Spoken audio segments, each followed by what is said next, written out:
Today's video is going to be about adding and subtracting polynomials. And we talked about in the last lesson what standard form of polynomials are. And we also talked about classifying polynomials. But today we're just going to focus on adding and subtracting. And for that, we need to remember that for standard form, you put all exponents in descending or decreasing order. And remember that like terms have to have all the same variables and all the same exponents. So if you have multiple variables with multiple exponents in one term, like 7a squared b, then a like term also has to have a squared b, just like that in it. So we're just going to dive right into examples because I really think this is going to come easily to you all. I think it'll be more of a refresher than anything.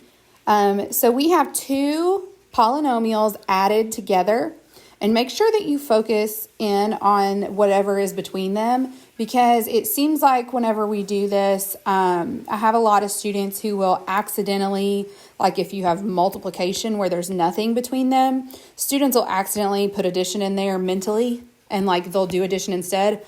Or some people see this and think they have to multiply everything. That's just what their brain goes to automatically.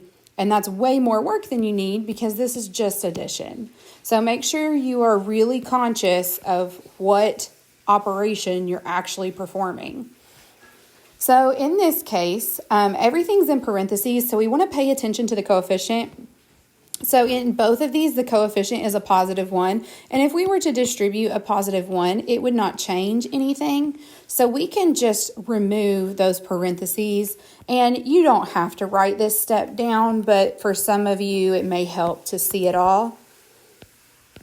So it's just going to be 3x squared plus 11x plus 4. And I'm going to change that instead of plus a negative. I'm just going to put minus 5x. Plus x squared minus 13.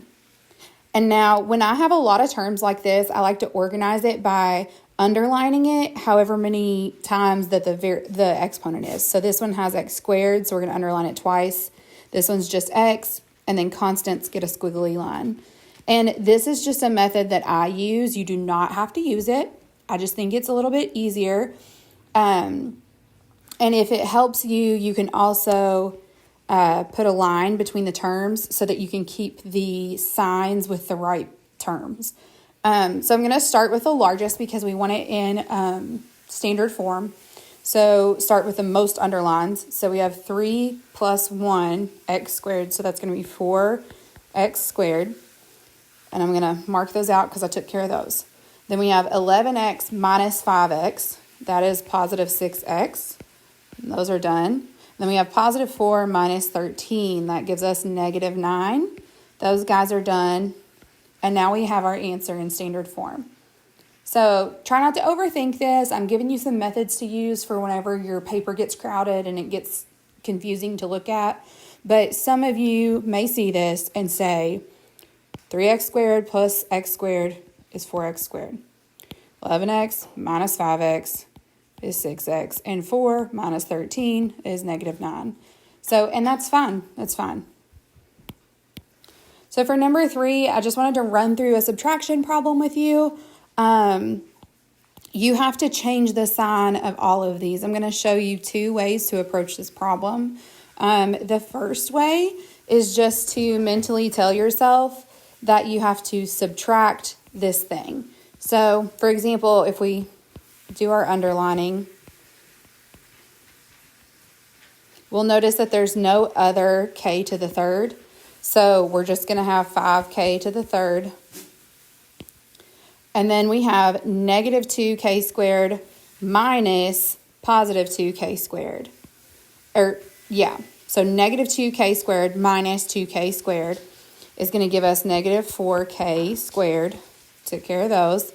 And then 2k minus 2k gives us 0. So we don't have to put that in there. And then we have a 17 over here, but this minus sign applies to that 17 as well. So you can think of it as like 0 minus 17, or however you want. And that's going to give you negative 17. So we've taken care of that one. The other way you can think of this, and to me personally, this way keeps me more organized. I distribute this negative 1 and rewrite it. 5k to the third minus 2k squared plus 2k minus 2k squared minus 2k minus 17. So you distribute this negative to everything in the parentheses and then combine like terms, and you will get the same answer. 5k cubed minus 4k squared minus 17. And those are the only 2 examples I'm going to do for you because I really think that you have got this.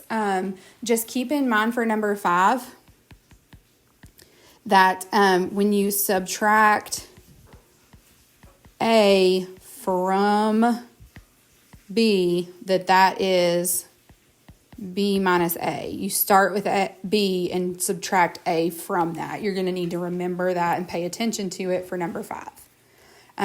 Thanks for watching. Have a good day.